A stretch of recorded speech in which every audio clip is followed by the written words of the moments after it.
Welcome back to another episode of Building Your Own Home. Today we're going to cover the processes post dig. The last time we talked about digging your basement.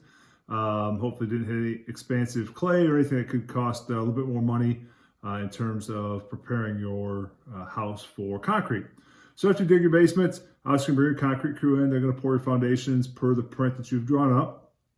Once the foundation is done, then they'll get the walls poured. Again, within your plan, should be specifying you have an 8-foot basement, 9-foot basement.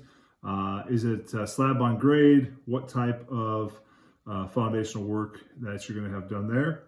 Once the walls are poured, they'll strip the walls down and they will get ready to put in some type of weeping tile system. There are a multitude of systems out there. You really got to talk to your concrete guy and figure out which one is best with you. But you will want some type of water system put in there. Obviously, if you're closer to the water table, may affect the number of sump pumps, those type of things that you may have to have in your basement to make sure that there's no water getting in.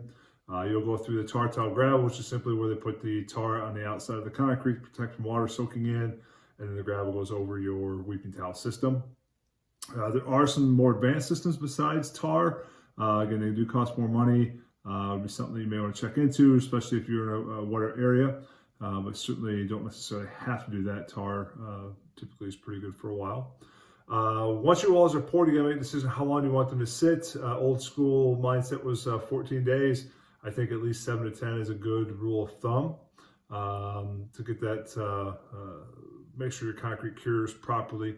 Because depending on when you pour, wintertime, summertime, so forth, there could be different chemicals put in to help that concrete cure a little bit quicker based on temperature. So certainly want to make that consideration. I know there are some builders who go just in a couple days, which is pretty quick. So you probably want to let that sit for a little bit and let it cure. After you get your foundational walls poured, then you're going to have your plumbers come in. They'll put in, they'll set up for your septic system if you have that, or connect plumbing for city sewer, water line. Those type of things will be put into place. Typically you want those run under the walls, but I do know some companies do core drill through the concrete. So again, want to have that conversation ahead of time. They'll cover all that up with gravel once they get all the plumbing pipes put in, and then you'll be set up to get your flat work done. They'll pour your concrete flat work. And then again, you don't have to really let that sit too many days, but you want to let that sit a little bit to get a good cure on that. Typically, concrete companies will then put your egress window wells in if you've got some type of basement that's being formed. There are a couple types of those. There's metal ones, there's concrete ones.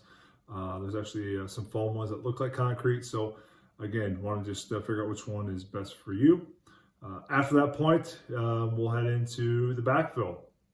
And a couple things to consider with backfill. Obviously, you're going to have some gravel that goes over your tile.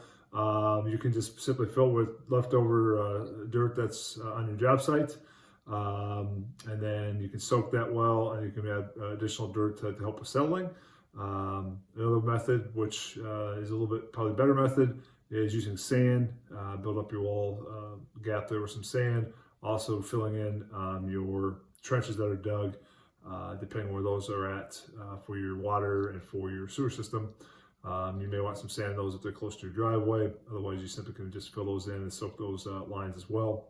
You don't have to do this again when your electric gets run, your gas lines, so forth, get run to your particular home. But those are some things you might consider in the backfill part.